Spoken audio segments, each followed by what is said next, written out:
نور پر آن بان شان کے ساتھ تشریف فرما وارثین علم نبوت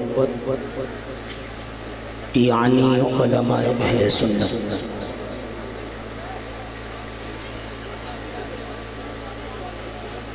اس بزم نور و نکہت میں اللہ کی رحمتوں سے سرشار ہوتے ہوئے تشریف فرما قابل قدر بزرگوں اور دوستوں، ہم عمر ساتھیوں، عزیز بچوں، پردہ نشین مقدس ماؤں اور بہنوں، السلام علیکم ورحمۃ اللہ وبرکاتہ۔ وعلیکم السلام ورحمۃ اللہ۔ حضرات گرامی، مجھ سے پیشتر آپ نے علماء کو، خطبہ کو، شعراء کو بخوبی سماعت فرمایا اور محظوظ ہوئے۔ میں بھی تھکا ہارا، گرتے پڑتے بھاگتے ہوئے سعادت مندوں میں اپنا نام لکھانے کے لیے ان علماء کی سرپرستی میں چند لمحات کے لیے آپ کے روبرو ہوں۔ آپ حضرات بڑے خوش نصیب ہیں، مقدر کے سکندر ہیں کہ آج کی شب میں اپنے قرب و جوار کے اجل علماء کے چہروں کی زیارت کرتے ہوئے ان کی خدمتوں میں بیٹھے۔ آپ کا ادب کے ساتھ یہاں بیٹھنا اگر قبول ہو جائے، دعا بھی کرتے ہیں کہ اللہ پاک قبول فرمائے، تو یہ آپ کے لیے بخشش کا سامان ہو سکتا ہے۔ علماء آپ کے لیے نجات کا ذریعہ، آپ کے لیے بخشش کا سامان ہے۔ علماء سے محبت جنت میں جانے کا سبب بنے گا۔ علماء کی نشستوں میں بیٹھنا جنت میں بیٹھنے کا شرف دلائے گا۔ بڑے خوش نصیب ہیں آپ کی آج اتنے سارے علماء کی زیارت کر رہے ہیں اور ان کے خطابات سن رہے ہیں۔ سونے پر سہاگا یہ کہ آج آپ کے اس قریہ میں ہندوستان کی دو نامور ہستیاں، انٹرنیشنل ہستیاں، پوری دنیا میں جنہیں سراہا جاتا ہے، پوری دنیا میں جو مقبول تر ہیں، وہ آج آپ کے روبرو ہونے والے ہیں۔ سیاح یورپ و ایشیا، عطائے حضور مفتی اعظم عالم حضرت علامہ حافظ و قاری شاکر علی نوری چند لمحات میں آپ کے روبرو ہوں گے۔ آل رسول، باغ طیبہ کے پھول، اولاد غوث اعظم حضرت سید امین القادری صاحب قبلہ، جو کہ آج کے نوجوانوں کے دلوں کی دھڑکن ہے، ابھی بس چند لمحات میں آپ کے روبرو ہوں گے۔ میں تھوڑی دیر کے لیے آپ کی خدمت میں بغرض تقریر نہیں، بغرض سعادت کے حاضر ہوں۔ چند لمحات آپ مجھے گوارا فرمائیں، جب تک سید صاحب قبلہ نہیں آتے ہیں درود و سلام پیش کریں تاکہ میں کچھ عرض کروں۔ اللہم صلی وسلم وبارک علی سیدنا و مولانا محمد طب القلوب و دوائیہا و عافیت الابدان و شفائیہا و نور الابصار و ضیائیہا و آلہ و صحبہ و بارک و سلم دائما ابدا صلی اللہ تعالیٰ علیہ وسلم۔ عزیزان ملت اسلامیہ، زمین و آسمان کے خالق و مالک کا بے پناہ احسان ہے کہ اس نے ہمیں مسلمان بنایا ہے۔ ہمارے گنہگار ہاتھوں میں اپنے محبوب پاک کا دامن کرم عطا فرمایا۔ ایمان کتنی بڑی دولت ہے، اس کا اندازہ شاید آپ کبھی لگانے کی کوشش نہیں کیے ہوں گے۔ بس اتنا کہنا چاہتا ہوں، اگر آپ کی سماعتیں میری طرف مخاطب ہیں تو کہ اگر کائنات کے ذرے ذرے کو سیم و زر بنا دیا جائے، سمندر کے قطرات کو لالا اور لولو بنا دیا جائے، آسمان کے تاروں کو ہیرے اور موتیوں میں تبدیل کر دیا جائے، حتیٰ کہ کائنات کا کوئی ذرہ نہ بچے، سب کو سیم و زر بنا دیا جائے، قیمتی جوہر بنا دیا جائے، اور ایک طرف ایمان کو رکھا جائے، پھر ان علماء میں سے آپ کسی سے سوال کریں کہ یہ ساری دولتیں، یہ ساری نعمتیں ایمان کی قیمت بن سکتی ہیں کیا؟ ساری کائنات کو دے کر ایمان خریدا جا سکتا ہے کیا؟ تو سارے علماء بیک وقت یہی کہیں گے، ایک کائنات نہیں ہزاروں کائنات ہوں تب بھی ایمان کی قیمت نہیں بن سکتی ہے۔ اللہ نے ایمان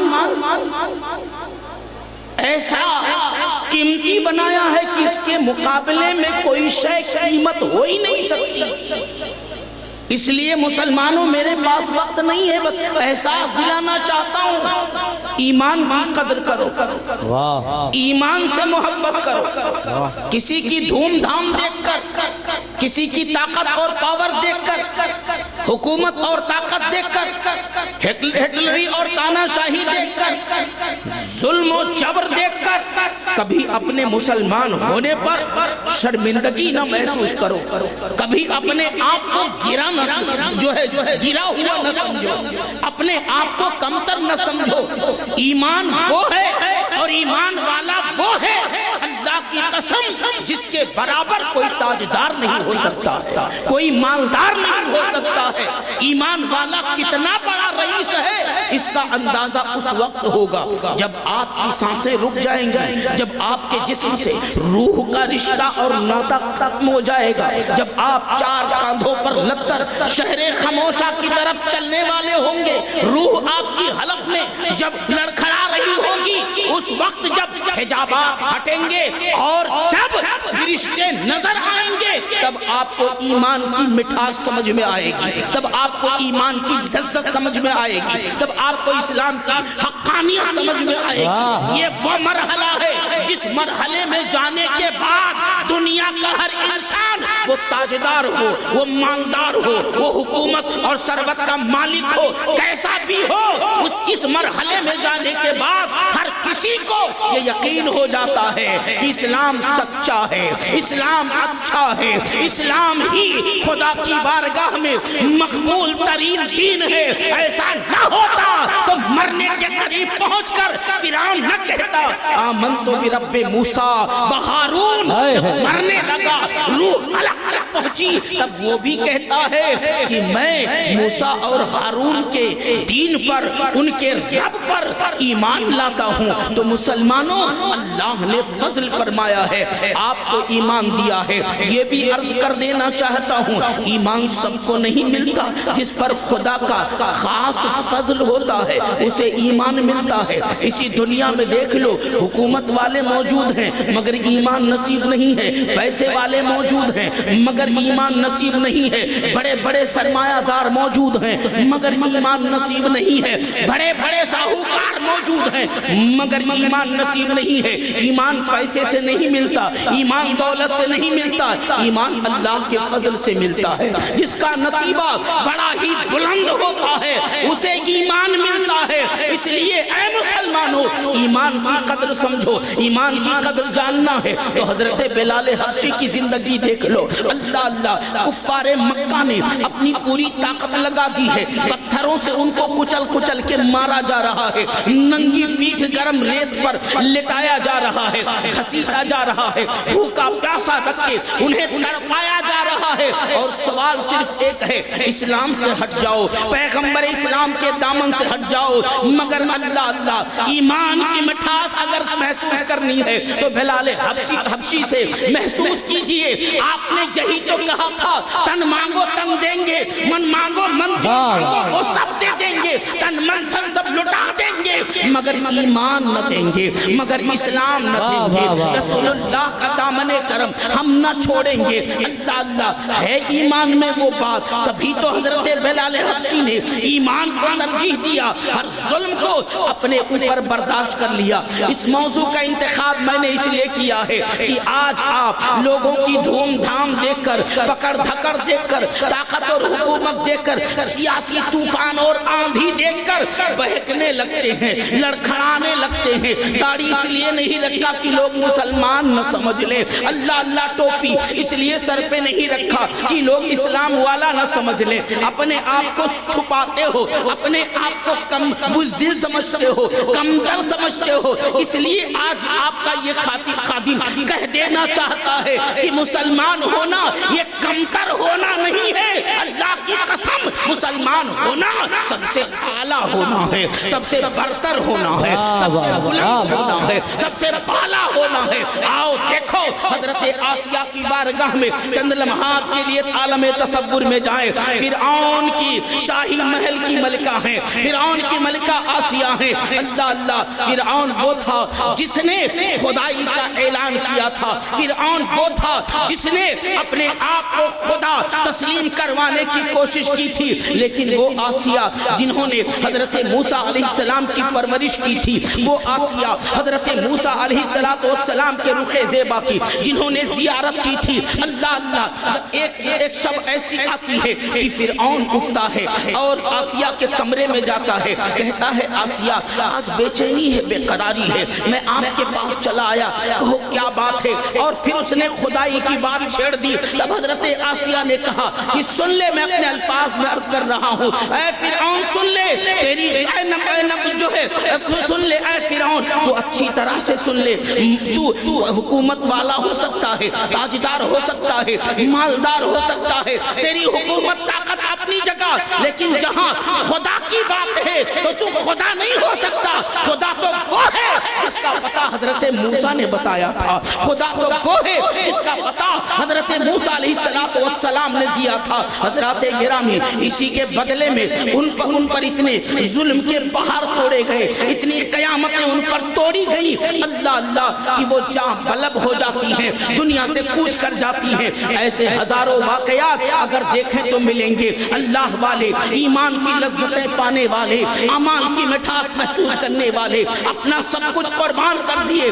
مگر ایمان کو محفوظ رکھے۔ حضرات گرامی، ایمان بڑا عظیم ہے، یاد رکھیے گا خدا کی جنت میں داخل ہونے کے لیے کم سے کم تو ایمان ضروری ہے۔ اگر ایمان چلا گیا، ایمان اگر آپ نے کھو دیا، کسی کے لاج اور لحاظ میں، کسی کے چکر میں پڑ کے ایمان سے ہاتھ دھو لیا تو یاد رکھیے گا کبھی آپ کو اللہ کی جنت میں انٹری نہ مل سکتی ہے۔ پھر مجدہ یہی ہوگا، ان الذین کفروا من اہل الکتاب والمشرکین فی نار جہنم خالدین فیہا اولئک ھم شر البریہ۔ اللہ رب العزت نے اعلان کر دیا ہے، جو لوگ کافر ہیں، اہل کتاب میں سے ہوں یا اور دوسری جماعت میں سے، بنی آدم میں سے جتنے بھی اہل کافر ہیں، اہل کفر ہیں، جن پر کفر لاگو ہوا ہے، وہ انتہائی بدترین مخلوق ہیں۔ اللہ اکبر کبیرہ۔ تو مسلمانوں، اللہ رب العزت کا فضل ہے کہ اس نے تمہیں ایمان دیا ہے، اس نے تمہیں دولت ایمان دیا ہے، اس لیے اپنے ایمان پر فخر کرو اور ایمان کی حفاظت کرو، اپنے ایمان پر ہمیشہ ڈٹے رہنے کی کوشش کرو۔ آپ کو یہ بھی بتاتا چلوں، اگر ایمان پر ڈٹے رہو گے تو اس کا فائدہ کیا ہے؟ قرآن کریم ارشاد کرتا ہے، ان الذین قالوا ربنا اللہ ثم استقاموا استقاموا تتنزل عليهم الملائكة ألا تخافوا ولا تحزنوا وأبشروا بالجنة التي كنتم توعدون. اللہ رب العزت ارشاد فرماتا ہے وہ لوگ جنہوں نے کہا اللہ ہمارا رب ہے، جنہوں نے کہا کہ اللہ ہمارا رب ہے، پھر اسی پر ڈٹے رہے، اسی پر قائم رہے، اس سے نہ ہٹے، ان کو کوئی بہکا نہ سکا، وہ اپنے ایمان پر ڈٹے رہے، استقامت کیے. اللہ پاک فرماتا ہے تو ان پر اللہ کے ملائکہ نازل ہوتے ہیں، فرشتے نازل ہوتے ہیں، اور ان کو بے خوف کر دیا جاتا ہے، بے باک کر دیا جاتا ہے. یعنی مفہوم یہ ہوا کہ جو لوگ اللہ کو اپنا رب مانتے ہیں اور اسی پر قائم رہتے ہیں، دنیا کی کوئی طاقت انہیں نہ پسپا کر سکتی ہے، نہ انہیں کبھی مٹا سکتی ہے. واہ بابا، نعرے تکبیر، نعرے رسالت، مسلک اعلی حضرت، مذہب اسلام، خواجہ کا ہندوستان، جشن دستار بندی، نعرے تکبیر. اور شیطان تمہارا ایمان ہی چھیننا چاہتا ہے. شیطان جو تم پر حملہ کرتا ہے صرف ایمان چھیننے کے لیے، خالی اعمال نہیں. وہ اگر ایمان چھیننے میں کامیاب ہو گیا تو پھر اعمال کے پیچھے نہیں پڑتا. ورنہ آپ دیکھیں کتنے ایسے ہیں تسبیح پڑھتے پڑھتے چٹکیاں گھس گئیں، سجدے کرتے کرتے پیشانی بلیک بورڈ بن گئی، دین کی راہ میں دوڑتے دوڑتے پائجامے کٹ کٹ کے پورا گھٹنے کے قریب آ گئے. اتنی محنت مشقت کی، شیطان انہیں منع بھی نہیں کرتا. رات دن خوب عبادت کرتے ہیں، وہ جانتا ہے کہ اعمال کا فائدہ اسی وقت ہوگا جب ایمان ہو، اور ایمان تو ان کا گیا. ایمان تو مسلک اعلی حضرت والوں کے پاس، ایمان تو اہل سنت کے پاس ہے، ایمان تو آپ کے پاس ہے، ایمان تو پیارے رسول کے عاشقوں کے پاس ہے. اس لیے پیارے اپنے ایمان کی حفاظت کرو. حدیث پاک میں آتا، متفق علیہ حدیث ہے، اللہ کے رسول صلی اللہ علیہ وسلم فرماتے ہیں کہ صبح کے وقت شیطان سمندر پر اپنا تخت بچھاتا ہے. اس کا تخت ڈوبتا نہیں ہے جیسے کشتیاں نہیں ڈوبتی ہیں، اور اپنے سارے شیاطین کو بلا لیتا. صبح صبح شیطان بغیر کسی سستی کے، بغیر کسی کاہلی کے، اپنے مشن پر تازہ دم ہو کر پانی پر تخت بچھا کر بیٹھتا ہے اور اپنے تمام چیلوں کو بلاتا ہے. یہ اس وقت کی بات ہے جب آپ بستر پر منہ بائے پڑے رہتے ہو، نہ آپ کو مسجد کی فکر، نہ آپ کو مدرسے کی فکر، نہ آپ کو خدا کے سجدے کی فکر، نہ آپ کو اپنے ایمان کی فکر، نہ اعمال کی فکر. ادھر ہمارا ازلی ابدی ابدی دشمن ہمارے خلاف اپنے پورے لاہو لشکر کے ساتھ تخت بچھا کر بیٹھ جاتا ہے اور پھر سب کی ڈیوٹی لگاتا ہے. جاؤ انسانوں کو بہکاؤ، انسانوں کو فتنوں میں ڈالو، انسان کو بے ایمان بناؤ، انسانوں کو گمراہ بناؤ. صبح سارے شیاطین پہنچ جاتے ہیں. یہی فلسفہ سمجھ میں آیا ہم سب کے آقا نے، ہم سب کے رسول صلی اللہ علیہ وسلم نے. اسی لیے صبح صادق ہوتے ہی اپنے غلاموں کو حکم دیتے ہیں کہ اپنا بستر چھوڑ کر، اپنا گھر چھوڑ کر اللہ کے گھر میں چلے جاؤ، اللہ کے گھر پہنچ جاؤ، مسجد میں پہنچ جاؤ. اللہ کے گھر میں جب پہنچ جاؤ گے تو صبح جو شیطان تم پر حملہ کرنے والا تھا اس حملے سے بچ جاؤ گے. شیطان صبح جو تمہیں نقصان پہنچانے والا تھا اس نقصان سے بچ جاؤ. اس لیے میرے آقا صبح تمہیں اللہ کے گھر جانے کا پیغام پیش کرتے ہیں. یہ تو آپ بھی جانتے ہو، جس کی صبح خراب ہو جاتی ہے پورا دن خراب ہو جاتا ہے. آپ ہی تو اپنے منہ سے کہتے ہو آج پتہ نہیں سویرے جس کا منہ دیکھ لیا پورا دن خراب ہو گیا. تو جب صبح اچھی ہوتی ہے، صبح بخیر ہوتی ہے تو پورا دن برکتوں والا ہوتا ہے۔ اب جب تم اپنا بستر چھوڑ دیتے ہو اور اللہ کے گھر کی طرف چل دیتے ہو، فرشتے تمہاری حفاظت کرتے ہیں۔ حدیث کہتی ہے جب تم صبح اللہ کے گھر کی طرف چلتے ہو تو اللہ رب العزت کی رحمتیں تمہاری طرف متوجہ ہوتی ہیں۔ ایمان کا جھنڈا لے کر چلتے ہو، اسلام کا جھنڈا لے کر چلتے ہو، اپنے ایمان و ایقان کا جھنڈا لے کر اللہ کے گھر کی طرف چلتے ہو۔ جب اللہ کے گھر میں پہنچتے ہو پیارے، جیسے ہی اللہ کے گھر کی چوکھٹ کو آپ کے قدم کے تلوے بوسہ دیتے ہیں، ویسے ہی رحمتوں کے دروازے کھل جاتے ہیں اور زبان سے آپ کہہ بھی لیتے ہو اللہم افتح لی ابواب رحمتک۔ اللہ اللہ آپ جانتے ہو آتا ہے، روایتوں کے اندر ملتا ہے، اللہ رب العزت فرماتا ہے یہ میرا بندہ نیند توڑ کر آیا ہے، گھر چھوڑ کر آیا ہے، میرے لیے آیا ہے، جب تک یہ میرے گھر میں رہے گا اس پر رحمتوں کی برسات کرتے رہو، اس پر نعمتوں کی برسات کرتے رہو۔ حضرات گرامی، تو اس لیے صبح صبح اللہ کے رسول صلی اللہ علیہ وسلم نے آپ کو اللہ کے گھر جانے کا پیغام پیش کیا تاکہ شیطان کے حملوں سے بچ جاؤ۔ آپ کو تو یہ سب فکر نہیں، یہ تو خالی مولوی صاحب لوگوں کی ذمہ داری ہے۔ ایک دن بیچارہ مؤذن سو جائے، پورا محلہ اس کے خلاف کھڑا ہو جائے گا، حالانکہ آپ ہر دن سوئے رہتے ہو، تب آپ کو فکر نہیں۔ ایک دن امام صاحب مصلی پہ 2 منٹ لیٹ آ جائیں، ایسا ناک اور منہ کھلاتے ہو جیسے کہ بھی گولی مار دو گے، لیکن آپ ہیں جو ہمیشہ اللہ اللہ لیٹ کیا تاخیر کیا آتے ہی نہیں ہو۔ اگر آپ نے اپنی زندگی میں کسی سے رشتہ توڑا ہے تو صرف مسجدوں سے رشتہ توڑا ہے، قرآن سے رشتہ توڑا ہے، اللہ کے گھر سے رشتہ توڑا ہے، علماء سے رشتہ توڑا ہے۔ یہ آپ کی حالت ہے، سب سے جڑے ہیں آپ، صرف اللہ کے گھر سے ٹوٹے ہیں آپ، قرآن پاک سے ٹوٹے ہیں آپ۔ گھر گھر آپ دیکھ لیں، سال سال گزر جاتا ہے، کبھی کیا نصیب آتا ہے کہ چند آیتیں آپ کے گھر میں تلاوت ہو گئی ہوں، کبھی ایسا وقت نصیب آتا ہے کہ آپ کے گھر میں کوئی مصلی بچھا کر 2 رکعت نماز پڑھ لیا ہو۔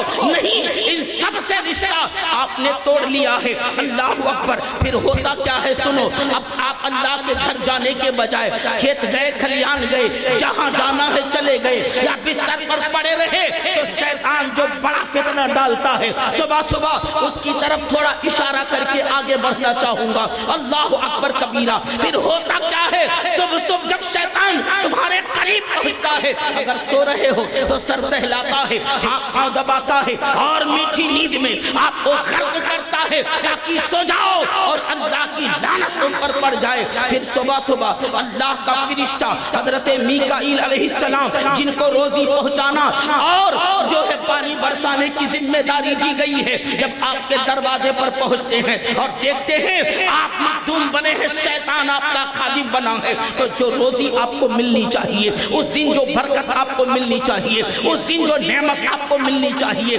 وہ سب آپ سے روٹ جاتی ہے، سارا لے کر واپس چلے جاتے ہیں۔ اب جب برکت چلی گئی، اب لعنت گھر پہ رہ گئی، اللہ کی رحمت چلی گئی، لعنت گھر پہ رہ گئی۔ حضرات گرامی، تو ذرا سوچو، اس طریقے سے فتنے میں صبح صبح شیطان ڈالتا ہے۔ اب جب صبح صبح اللہ کے فرشتے آپ کے دروازے پر لعنت چھوڑ کر چلے گئے، اب چاہے جتنا بھٹکو، چاہے جتنا دوڑو، چاہے جتنی محنت کرو، چاہے جتنا خون پسینہ بہاؤ، من چاہا روزی نہیں ملے گی، اس لیے کہ روزی تو وہاں سے بند ہے، اللہ اللہ، روزی تو بارگاہ خدا بندی سے بند ہے۔ اب چاہے تعویذ بنواؤ، چاہے گنڈا بنواؤ، جو چاہو وہ کرو، روزی بند ہے خدا کی بارگاہ سے۔ اب اگر کھولوانی ہے روزی تو اپنے رب کے حضور ماتھا رکھنا ہوگا، اپنے رب کے حضور پیشانی رکھنی ہوگی۔ شب معراج کا واقعہ آپ ان علماء سے سنتے ہوں گے، مختصر یہ کہ اللہ کے رسول صلی اللہ علیہ وسلم نے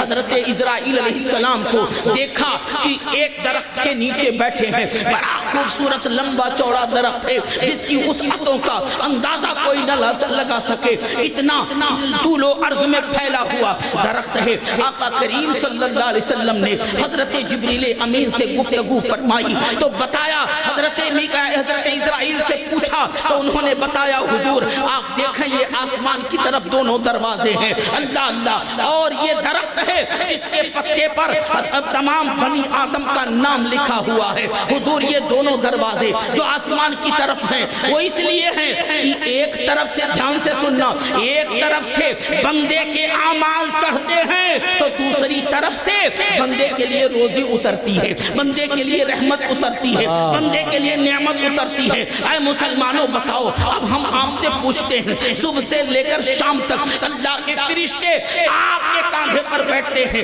کتنی نمازیں آپ روزانہ آسمان تک پہنچاتے ہیں، کتنے روزے، کتنی تلاوت، کتنی نیکیاں، کتنی اچھائیاں روز آپ کرتے ہیں۔ ہر دن کا حساب لگائیں تو گناہ ہی گناہ ہے، جرم ہی جرم ہے، نافرمانی ہی نافرمانی ہے۔ تب پھر آپ خود ہی بتائیں، جب دن رات مالک و مولا کی آپ نافرمانی کریں گے پھر وہ تمہیں رحمتیں کیوں دے گا؟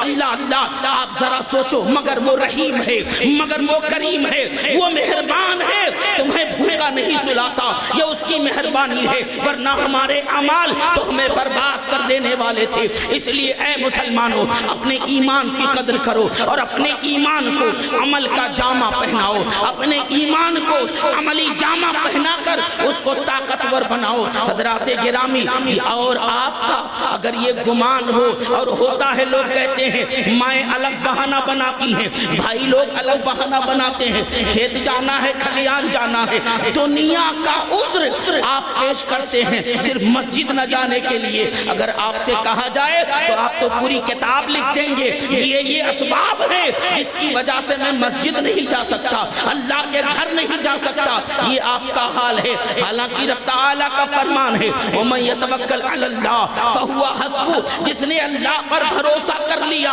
اللہ اللہ، جس نے اللہ پر بھروسہ کر لیا اس کے لیے اللہ کافی ہے۔ سن لو، بھلائی اور برکت نہ ہماری کھیتی میں ہے، نہ ہمارے کھلیان میں ہے، نہ تاجروں کی تجارت میں ہے، نہ دکانداروں کی دکان میں ہے، کہیں بھلائی اور برکت نہیں ہے۔ برکت ہے تو اللہ کے گھر میں آنے میں ہے، اللہ کے حضور اپنا سر جھکانے میں ہے۔ اسی لیے تمہیں حیا علی الصلاۃ کہہ کے بلایا جاتا ہے، حیا علی الفلاح کہہ کے بلایا جاتا ہے۔ آئیے آپ کو ایک واقعے کی روشنی میں سمجھانا چاہوں، اللہ اکبر کبیرہ۔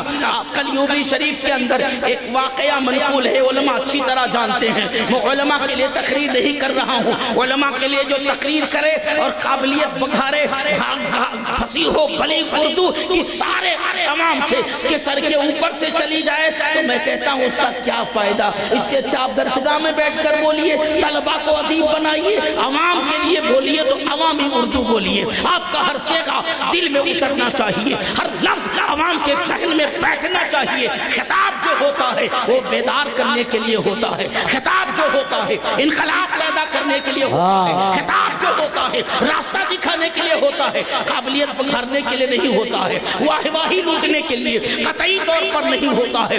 اس لیے میرے دوستو، واہ واہ واہ واہ واہ واہ، بے شک بے شک،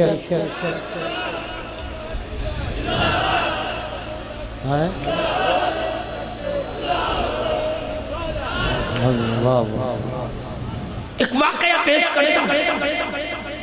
ایک بزرگ تھے جو بڑے کمزور تھے،